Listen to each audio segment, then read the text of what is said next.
American bombers assemble at a secret aerodrome somewhere along the northern tip of Australia. The order of the day, attack. General Royce and General Scanlon in command. One by one, the huge ships take off. Weeks of planning, months of training, now put to the test.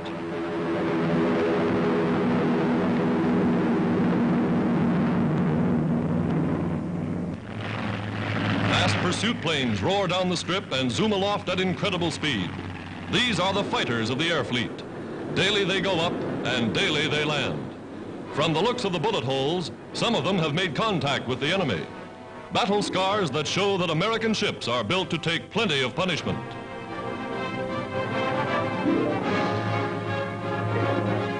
Credited with staving off the invasion of Australia, these young pilots know their business. Here's one coming in now. His landing gear jammed by Japanese bullets. He's forced to make a crash landing. Dangerous with any ship, doubly so with a bomber.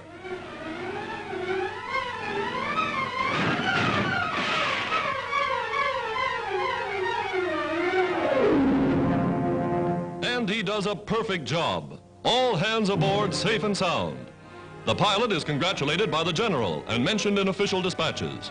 Only a few repairs are necessary, and the ship will soon be ready to fly again.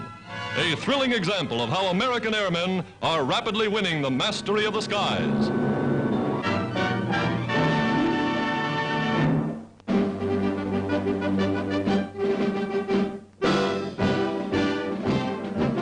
America honors Army nurses who served under fire in the Philippines.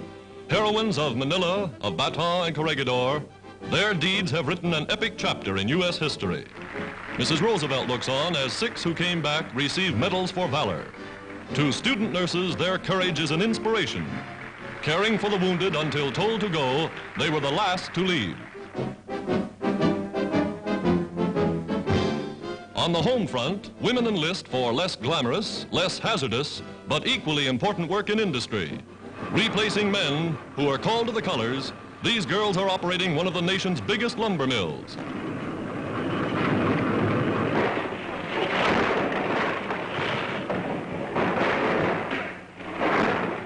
Today, women in overalls, women in war jobs, are to be found throughout the length and breadth of America.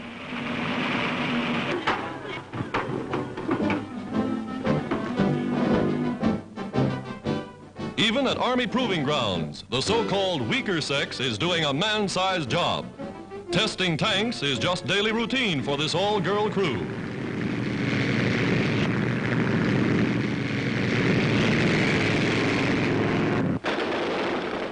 On the firing range, they try out the latest machine guns. A 50-millimeter aerial defense weapon with plenty of kick. Manning anti-aircraft batteries, they feed shells and fire them with clockwork precision.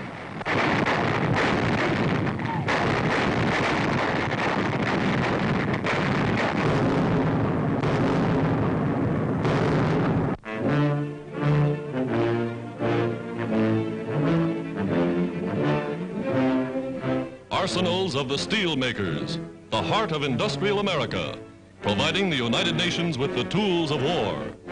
Here in the giant furnaces of Chicago, of Detroit, Cleveland, Buffalo, Pittsburgh, America is producing more steel than the rest of the world combined. Now geared solely for the production of steel for war, the mills are rolling 24 hours a day, 7 days every week.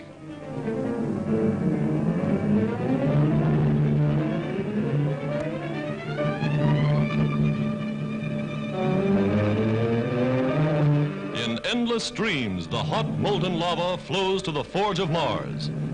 Out on the Great Lakes and to the mountain ranges beyond, mammoth carriers race to keep up with the mill's demand for iron ore.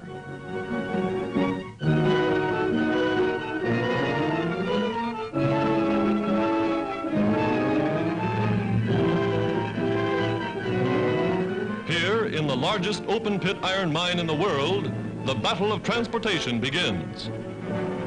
Digging a man-made canyon a mile wide and 2.5 miles long with electric shovels weighing 3/4 of a million pounds. Shovels that take 16 tons of ore in each scoop, loading a 50-ton railway car in 3 mighty bites. Day and night, 85-car trains roll down to the ore docks, each train carrying 8.5 million pounds of iron ore in every load.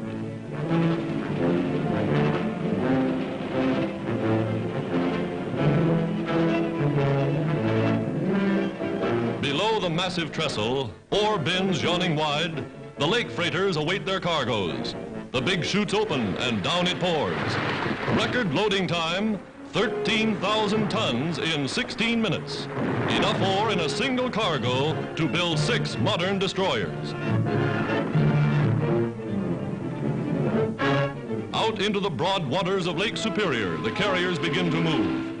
A bridge of ships 1,000 miles long, 20,000 passages a year, racing against time and the weather. The race begins with the first cold days of the northern spring. For in 8 months, the freighters must haul enough ore to keep the steel mills working through the entire year.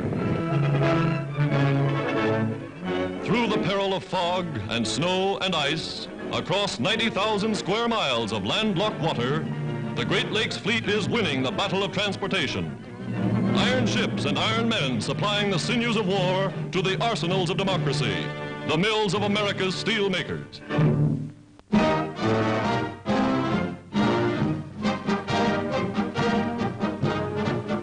Tennis fans the world over hail Donald Budge and Bobby Riggs as 2 of the greatest exponents of the game. At Long Island's famous Forest Hills, the Wimbledon of America, they meet for the National Professional Championship.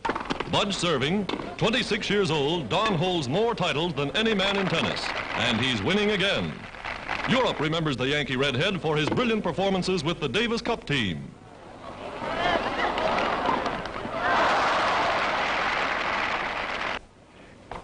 Riggs serving, and today he's no match for the champion.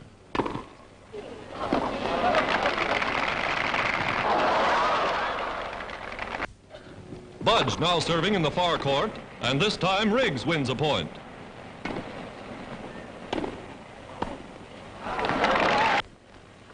But Budge has 2 sets, and he's taking the title with 3 in a row. Undisputed master of the courts.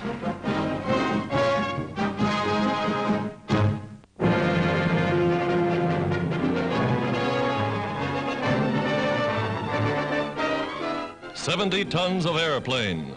The U.S. Navy's new $2.5 million experimental flying boat, Mars, now ready for her maiden flight. Capable of flying the Atlantic and back without stopping for fuel, the mighty Mars is a forerunner of things to come.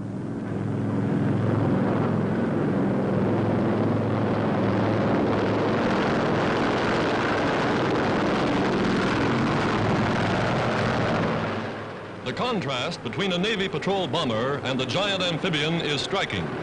4 monster motors, each with more power than a locomotive. Armed to the teeth, planes like the Mars can speed men and weapons to the battlefronts of the world in a matter of hours.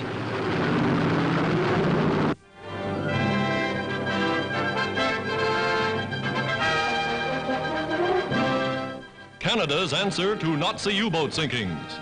First films of the Dominion's fast new fleet of submarine chasers in action. Picking up a convoy, they test their new anti-submarine gun.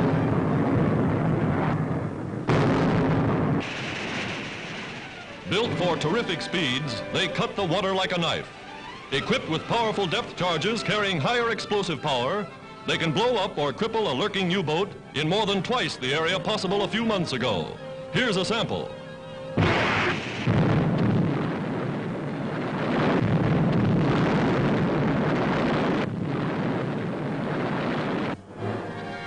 And in 30 seconds, another's ready to go over the side.